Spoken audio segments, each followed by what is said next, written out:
Now, we may live in a world that does not consider others.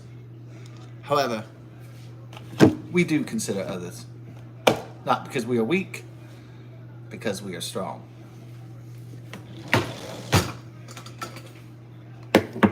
All right.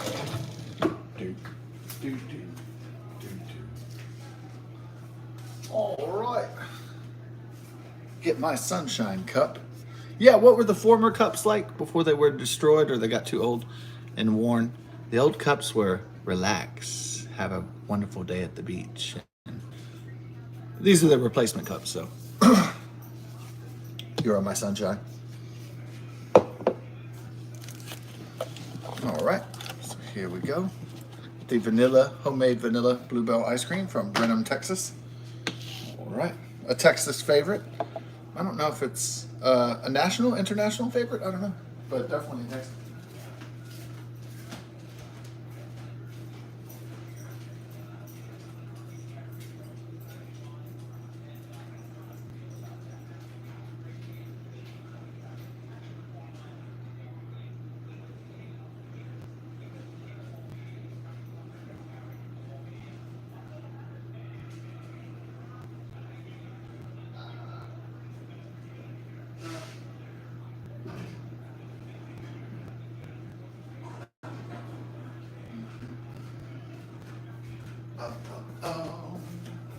Before the storms come in. It's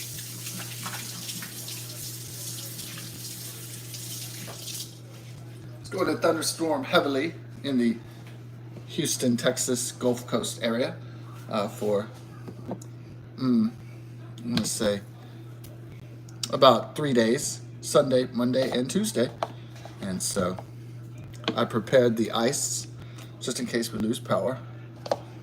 Ice cream. Oh. Here we go. Jimmy Fallon. They haven't really replaced Tucker Carlson. You know, the Swanson family heir, the Swanson family food heir. Yeah. Wouldn't it be fun to come from money if you didn't have to build the wealth yourself? Wouldn't it just be fun to just, be born into a rich family or marry into one? That's, well, probably it's not as glamorous as it looks on the outside, I guess. So we have the Bluebell ice cream, and we have the A&W root beer. I've been chilling it. Let's pour it slow so it doesn't get too much head. And I usually don't say not too much head, but for this, All right. Dandy. So the root beer bluebell ice cream float is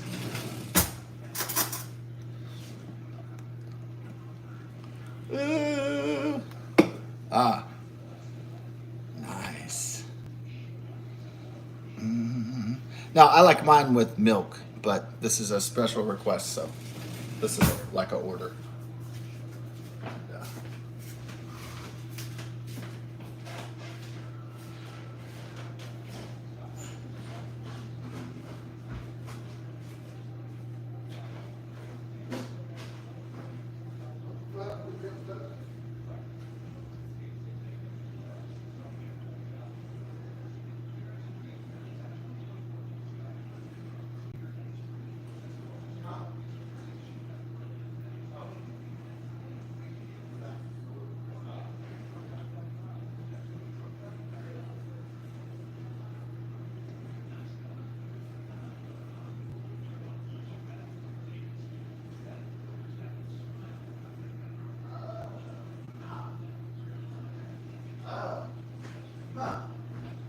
Enjoy.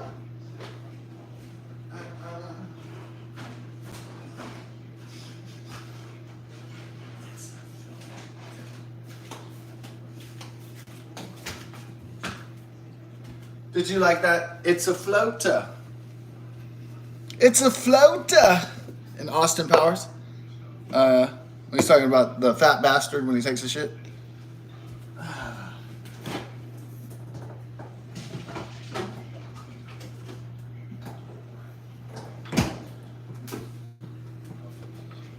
What's the problem with the people that get 400 pounds Well, they're kind of like blocking the way all the time. Like you're trying to get something and it's like, dude, you're fucking 400 pounds. All right. You know, like the whale and shit, beach whales. That's a problem. The smell can be a problem. Stanking, standing around, you know, that sort of shit. Yeah. Stuff like that can get on your nerves. You're trying to get somewhere, especially like in an enclosed workspace. And but when people start getting 400, 500, 600 pounds, it's no picnic at that time. And you know, there's some people that are afraid of water, hydrophobia, and these people don't shower, so they fucking stink. All right, this one dude never showered, and then my uncle had somebody that never showered too. Worked for him at Austin Technical in Dripping Springs when they had a business out there, dude. And so one day my uncle had to lay down the law, you know, dude, you need to take a shower. Like you smell fucking like ass. And I think probably the management of Kroger's had to tell this one guy, like, dude, it's time. It's time for you to lather up, get the soap, clean your body. Yeah, I mean, what's the explanation? Some people have fear of water, hydrophobia. I put milk in mine. Oh, so you're probably wondering what's the official root beer float? What are the official rules if you look at it, you know, at if you look it up online, right? It's A&W. Root beer, ice cream, and then it says cream soda. So apparently, but I put milk in mine. I don't care what people think about me because of that. Don't give a shit because I'm almost exclusively my entire life since a little kid put milk with my float. So.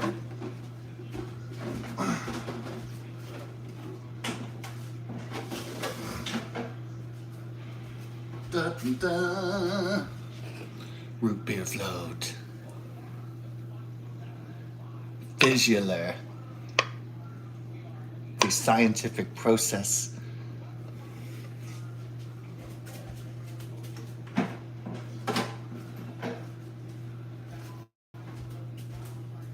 The molecules, the atoms, the science behind it.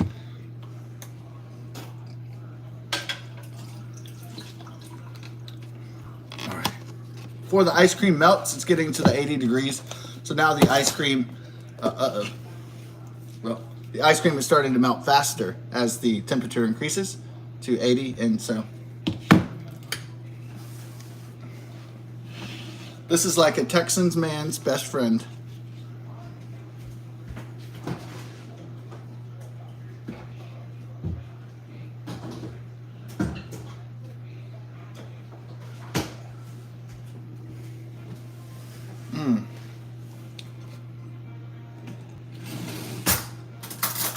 Yeah, that's my old neighbor Phil. He's the same age as Willie Nelson. He's Willie Nelson turns 91, his age. Oh man, that's the only problem is when I do stuff like that, but it's all right. A little spillage. It could have been worse.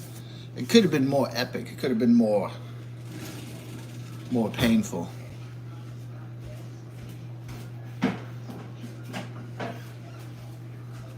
Well, I could detect in someone's voice if they're sad. You know, I mean, if you call your friend up or your old neighbor or let's say your family member and you said, hey John, how you doing?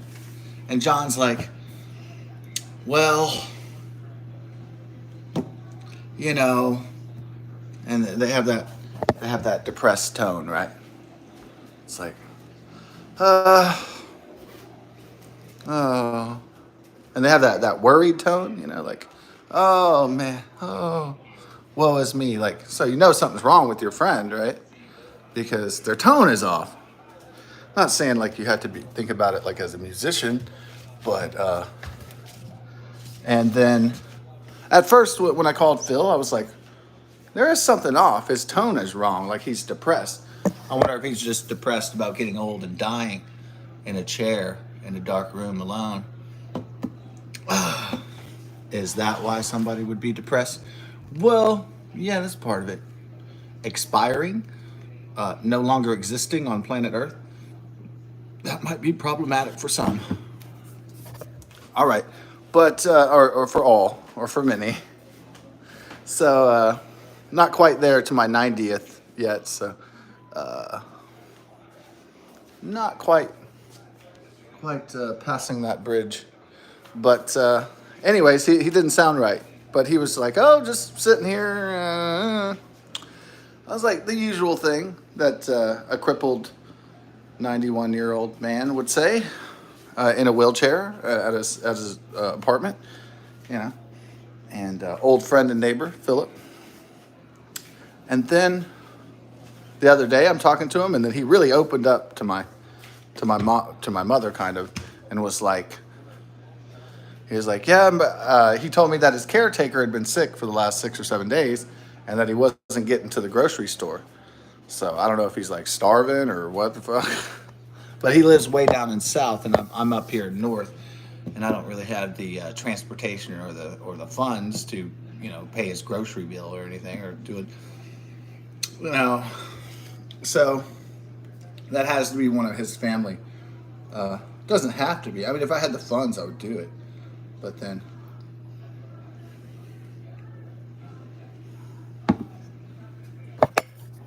send him a little care package, right, to those in need, and but help a brother out. You're feeling it. Yes, help a brother out. I like that. So, but then he had that same tone, like, my caretaker Sylvia is sick and she hasn't been coming over, and and like his friend Brian hasn't been visiting. His family members, his family members-in-law haven't visited him. They're just kind of like, well, I guess there are certain people that they consider elderly people to be useless and therefore not worthy of attention. And then there's other people that are like, oh, I'm really concerned about the elderly. That's like two different camps, So, anyways, I just left him a message. I didn't get any response today, and I said, hey man, are you getting your groceries? Or are people helping you out? You're not just sitting there starving in the dark, do you? You know what I mean? So, anyways, good. So we had some farts from that beef, au jus roast beef earlier.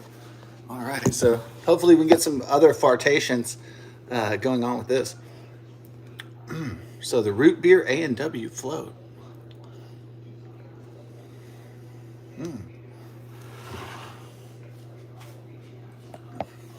Yeah, I'll keep on checking out with Philly Papa. Hopefully he does not die of starvation and despair. So wish he hadn't moved away, but he had to move to the ghetto because he couldn't afford to live up here, and so his family sent him to the ghetto. Well, he got swindled by Enron, the energy company, in the early 2000s, at the beginning of the 21st century, and he gambled a lot of his savings. Well, I mean, they had it on all the magazines. Enron, it's the wave of the future. It's the technology company of the future, and all these people invested in it. And he was just thinking, he was going to become super rich in tech, and had all these like dreams like that, like, oh, I'm going to have this wonderful retirement, and everything's going to be covered, and then they fucked everybody, and then they swindled everybody. The Enron Corporation was a pyramid, a Ponzi scheme. Right, so everybody lost all their jobs and lost all their money, and they got fucked. And so, especially those tech-savvy retirees that were like, hey, the good times are going to keep on rolling, right? Yeah, the gravy train.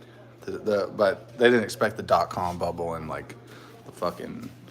the Enron was a pyramid Ponzi scheme scam. They got fucked. So they lost like all their life savings, all these people, because they wanted.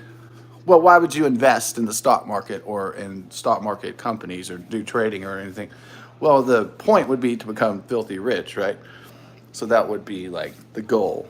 But what if you invested like a lot of your savings, and then you find out that it's all bullshit, and then it falls like a house of cards, and then your savings are wiped out like at like 67, and then you barely limp on like Social Security and welfare checks for the rest of your life. I mean, yeah, the pathway to hell is often paved with good intentions, right? So, but Philip was a nice guy. He was a generous guy. You know, if you didn't have a shirt, he'd give you a shirt. If you needed food, he would give you food. If you needed a drink, he'd give you a drink. If you wanted to talk, he was always there for you. So, you know, I'm going to keep an eye on Philip, my old friend and neighbor. And he used to live right next door, actually. So, yeah. I thought people that got married were like really fulfilled. I always thought that, you know, my whole life being single, I always thought, oh, people who got married and have children and grandchildren, they're really fulfilled. But they look kind of restless and bored a lot of times, right? Like, and Phil was kind of like, yeah, he'd been married to this woman for like 30, 40 years. Ray, his sweetheart. But yeah, he seemed to kind of wander out and want to talk to other people. And we were really friendly people, so we hit it off. And he might have been a little lonely or something like that. But but yeah, it's rare that you get really nice neighbors you can communicate with. That does not happen all the time. That's kind of like a diamond in the rough. It's kind of like a heart of gold in a sea of in a rough sea, in a rough desert, finding a diamond in the rough. It's kind of like once in a million. Those kind of things happen, and can happen. So you get lucky with your neighbors. Not usually, but once in a blue moon, you get people you can roll with. You know, that got your back, that are on your side, that you get really close to, and so that was Philip and his wife, and so got to know their family and their friends and all that stuff, and were invited in pretty open-heartedly to their experience.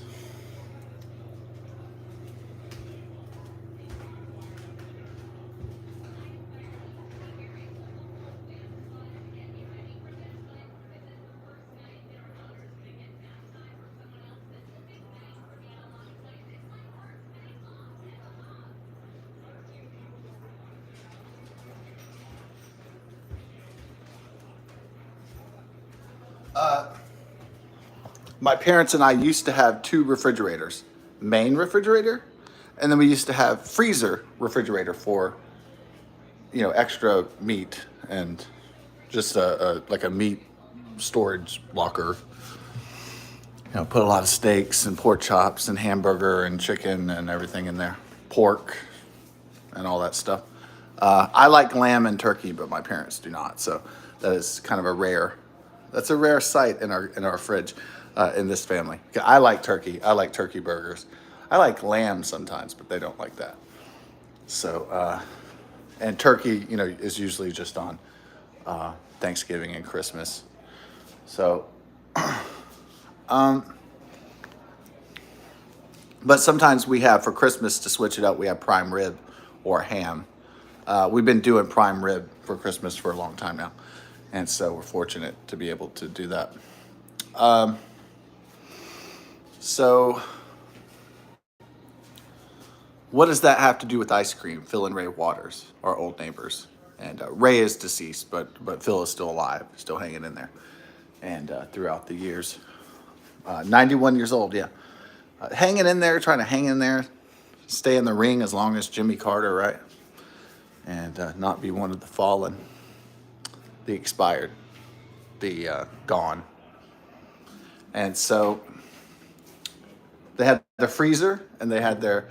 It was funny because they lived in this apartment on it was Rochelle. It was in like downtown Houston, off West Dallas, in downtown Houston, and they wanted to live like a cosmopolitan lifestyle, liberal arts lifestyle, like go to the opera and go to shows and do high arty farty stuff and go to symphonies and that sort of thing. They wanted to be like cosmopolitan elders, you know, who are still hip, and they could see all the yuppies and all the Phil would there was all these like beautiful girls downtown, and he'd just sit out there. Me and him would sit out there. He's like Mr. Jones and me, and he's like, "Hey, check out that girl." And I'd be like, "Look at all these sexy girls." Yeah, it was like it was a babe watch place. It was like big time. Like that's the breeding grounds. Like that's the spawning grounds.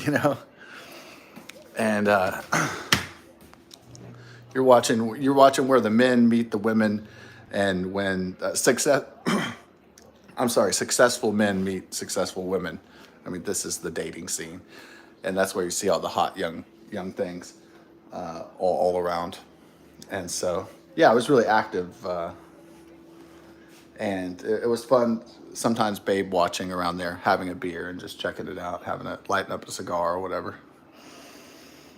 And but in their freezer, they used to have before the listeria outbreak of 2013. They had all these different flavors of Bluebell ice cream. It was like they had red velvet cake, southern butter pecan, the mint chocolate ice cream. They had Dutch chocolate, the Great Divide, and then eventually they had like coconut fudge, and on and on and on. Did they have like cheesecake and like I don't know. They had all these different flavors before the listeria outbreak, and it was so funny because in the freezer of Phil and Ray Waters back when they lived downtown in downtown Houston, they had like they would have like 5, 6, 8, 9 different Bluebell flavors. It made me laugh because they had like every single flavor. It was like I'm surprised they didn't buy a third fridge and just have like an ice cream fridge, an ice cream freezer. It kind of reminded me when this guy lived down here off Champions, and a family friend used to date my now deceased aunt, and he has his main fridge because I house sit at his house a few times, and in his garage he has like a Bud Light fridge. I don't know what happened after the Dylan Mulvaney, like the transsexual thing. If he got rid of the Bud Light, I don't know. But anyways, he used to have his beer fridge, his Bush and Bud Light and Budweiser fridge. It was like in a whatchamacallit, a Super Bowl ad commercial where somebody has like an entire fucking room of beer. This is outrageous. It's hilarious, but yeah, that's how I related it back to ice cream, talking about my old neighbor. But I'm gonna check on him and make sure he's okay, and he's not starving to death, alone, in the dark. And well, the storms are coming in, and that is the ice cream root beer float. God bless and best of success. The A&W Bluebell ice cream float.